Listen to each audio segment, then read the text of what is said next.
Really proud of the way the guys came out today. We talked about starting fast in this game. We talked about how we wanted to start fast, play fast. I thought we did that in the first half. The guys on defense, I thought were running around, playing with speed. And then going into halftime there, we're in there for a while.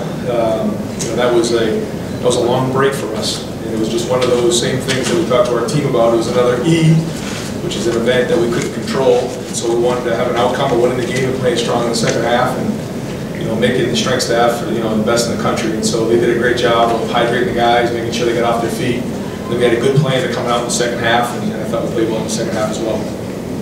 Open it up over here to the right, Tim. Ryan, could you assess the play of Dwayne Haskins Jr.? And then after that, if you can remember, assess the play of Mike Weber. You talked about Mike Weber's straight camp.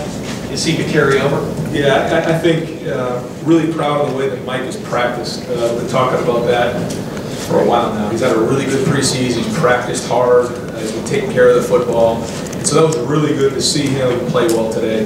We brought 3 guys up in the locker room. He was one of them. Malcolm Pritchett was another one, and Terry McLaurin was the third. And those 3 guys have been arguably some of the 3 best practice players that we had, and they had really big days for us today, so that was great. I thought Dwayne started well, played well. Had the one play there that obviously he'd like to have back, but overall it was a good start for him. Over to the left, Bill. Can you just talk about your emotions of the day and what it was like without having to go through here? Well, there was a lot going on for me. First time going through everything, whether it was in the meetings or going to the skull session, the walk, pregame, going out in the field. So there was a lot of first times. And so, I did the best I could. Got a lot of help from a lot of people, obviously Craig and Kevin and the guys on the staff, but also, Quinn and Brian and all the guys that helped me, and obviously Mick, on a daily basis. So got a lot of support there, and obviously the players, the way that they played today and the way that they've been playing all camp, gives you a lot of confidence, as you're in front of the group. Over here to the far right, Tom. Coach, 77 points out of your offense. Just overall, what did you see out of those guys? And I'm sure you saw room for improvement, but 77 points.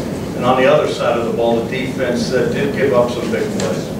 Well, I thought that we played with tempo today, and we were aggressive. I thought we stretched the field horizontally and we stretched it vertically, which is the goal.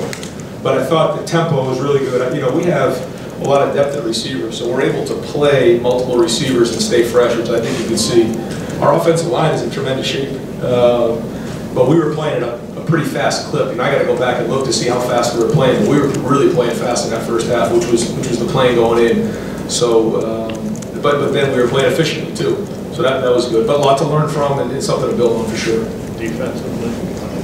Yeah, Greg and the guys obviously had these guys ready to roll.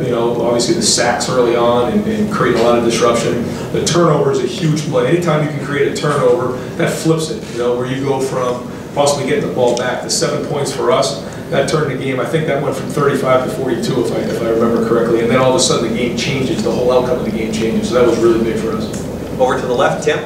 Ryan, you had about a near 50-50 split on snaps for JK and Mike. How much of that is kind of the plan that you're hoping to have every week, even though on a day like today, for example, Mike might be better, but the next week JK could also, be the one who has the big day. Is that 50-50 what you're aiming for? Yeah, but it kind of depends on the game. When we're playing this fast, those guys shoot, after they go about 5 plays, they need a sub anyways. So it's not like we could leave them in even if we wanted to. We would try to roll them, keep them fresh, and how the game plays and how the chips fall, they do. But both guys, are talented, and some days one guy's going to be hot. Sometimes it's luck of the draw based on the way the guys block up front. You had a couple of pop pass touchdowns inside the 10-yard line. Is that a thing of, Dwayne not being maybe as mobile quarterback as, JT was last year? Is that a situation where, you're inside the 10, you're a spread team, you can't really run a toss out of the shotgun or pistol normally, that you're trying to create an edge on that situation?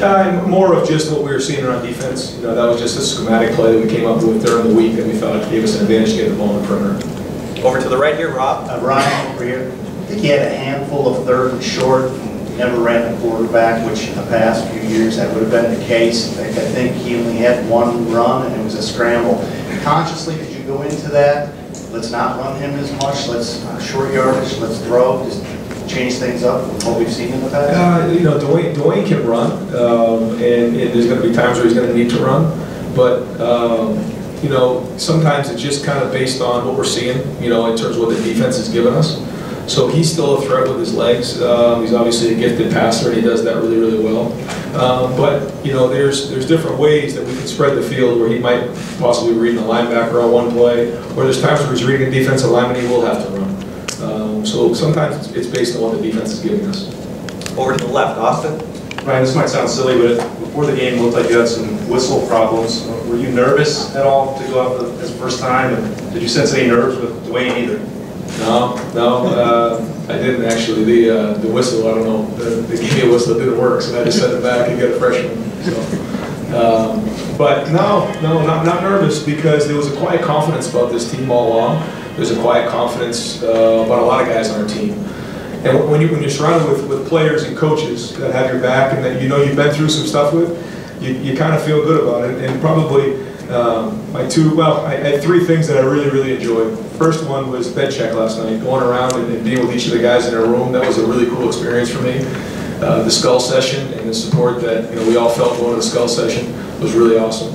And then the last one was coming out in the second half and seeing all the fans come back after a long delay. Coming out before the game and seeing the support and going through the line and just the support that I felt and this team felt walking from the skull session to the stadium was really, really cool. And you could feel it, and it was emotional.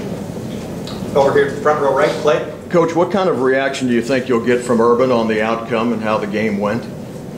Well, we're gonna, when Coach gets back, we're looking forward to getting him back and looking forward to those meetings and kind of building as we go to Rutgers. But it'll be business as usual for us. We'll look at the film and make corrections and go from there. How about Tate's ability? Runs 10 yards, then he pitches. Was he playing under control, or is that the way you want him to play? Well, I wasn't sure. From my angle, I thought he fumbled the ball. So, I mean, my heart jumped out of my throat. But he was actually being Tate, which is he's a playmaker. He can do some great things like that. Very quick. His short area quickness is excellent. And you can see, like, in that opportunity, he has the option to run it, give it, or actually pitch the ball late or throw it. And so that's what he did there. And he is a playmaker. And so, as the season goes on, he'll have more and more opportunities to show that. Over to the left, Ari. Ryan, the last month has been difficult for, I'm sure, you and the players on the team, and difficult for the fans who just want to talk about football and think about football. Do you feel as if Dwayne Haskins is the perfect face for a fan base that just needs something to look forward to? And is he, based on what you've seen, capable of kind of just becoming the new face of this program? I don't know about that. I mean, I think that this is a first start for Dwayne, and it was a good start.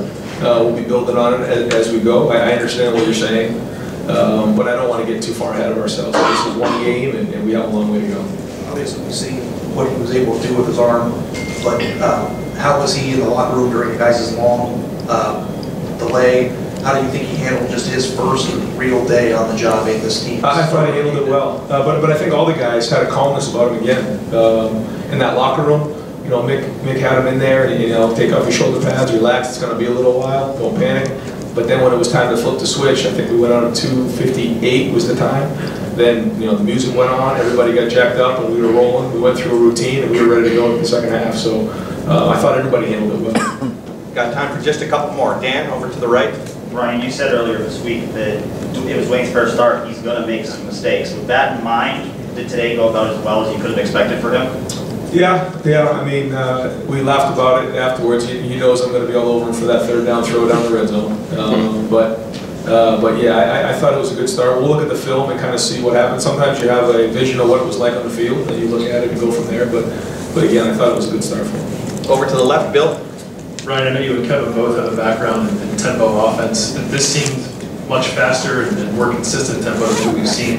Is that game specific, or is that something you're hoping to change on the whole of the season? We have the ability, second half we actually played pretty slow. Like you saw that, at the end we were really trying to eat up the clock, and so we were spending a lot of time, eating that clock. So we like to be in control of when we go fast and when we don't.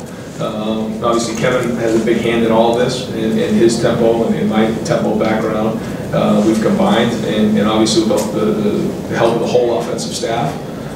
There's certain times where we think it gives us an advantage. Sometimes, maybe it doesn't. So based on what's happening in the game, we can make an in-game adjustment. Like, I think it was like maybe midway through the third, we decided, all right, we're going to slow this thing down and snap it like 10 and try to eat up the clock. Do you want to shorten the game or elongate the game? And so I think you saw that today, how we can change that. And final question, front row, Mark.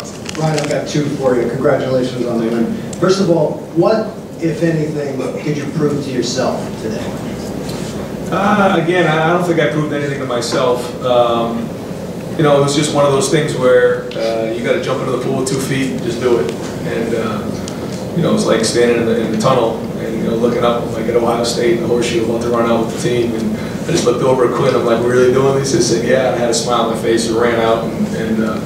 But again, when you have those guys behind you, this coaching staff behind you, that's what it is. And again, I said this before, my job is not to replace Coach Meyer. My job is just to keep this place until he gets back.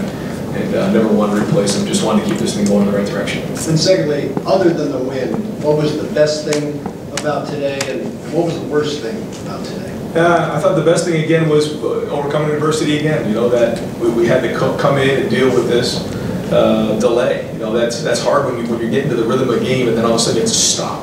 You don't do that in football where you just kind of take a deep breath. You're always on edge. And then we had to ramp it back up again. So I thought that was the best part of the day. The worst part of the day? Probably, you know, just, again, the fact that we were nervous at halftime about, you know, if it was 42-14 going into the second half, you know, how can we put ourselves in a situation we're not going to win this game? Well, maybe it'd be a delay, maybe it'd be something like that. So we were a little nervous going into the second half. So that was a little, you know, concerning at the time. But overall, it was a good day.